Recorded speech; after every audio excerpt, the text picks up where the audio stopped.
আসসালামু আলাইকুম বন্ধুরা, আজকে তোমাদেরকে লাউ শাক দিয়ে মাছের মাথা দিয়ে রান্না করে দেখিয়ে দেব। প্রথমে এই যে আমি পেঁয়াজগুলো লাল লাল করে ভেজে নিয়েছি, তারপর আমি একটু পানি অ্যাড করে দিয়েছি, এরপর আমি লবণ দিয়ে দিচ্ছি পরিমাণ মতো, এরপর আমি একটু রসুন দিয়ে দিচ্ছি,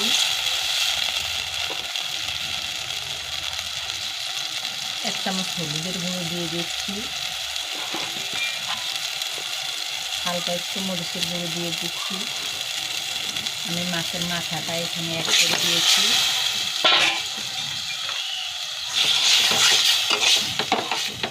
এবার আমি ভালো করে মাছের মাথাটাকে কষিয়ে নেব।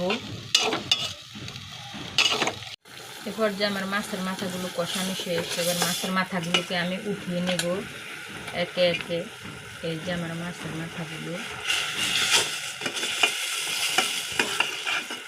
উঠানো শেষ, এবার আমি আলু দিয়ে দেব। আলুগুলো নাড়িয়ে করে নেব। এবার একে একে আমি শাকগুলি দিয়ে দেব।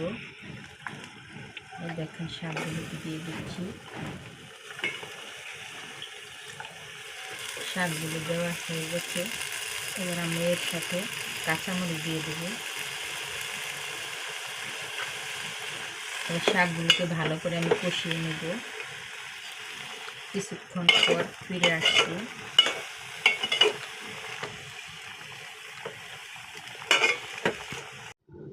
2 মিনিট পর আবার ফিরে এসেছি। দেখছেন আমার শাকগুলোতে আমি কষতে দিয়েছি, শাকের ভিতরে যে পানিটুকু ছিল পানিটুকু বের হয়ে গেছে। এবার শাকে আর পানি দেওয়া লাগবে না, এই পানিতে শাকগুলো আমার হয়ে যাবে।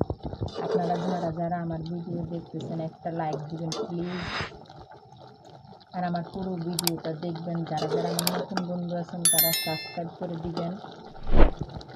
এরপর আমার শাকটুকু এখন হতে থাক, কিছুক্ষণ পর আবার ফিরে আসছি। এরপর যে দেখেন মাছের মাথাগুলো আমি দিয়ে দিচ্ছি।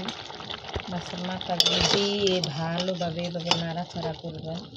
নাড়াচাড়া করে বন্ধুরা দেখো, এবার আমার তরকারিটুকু হয়ে গেছে।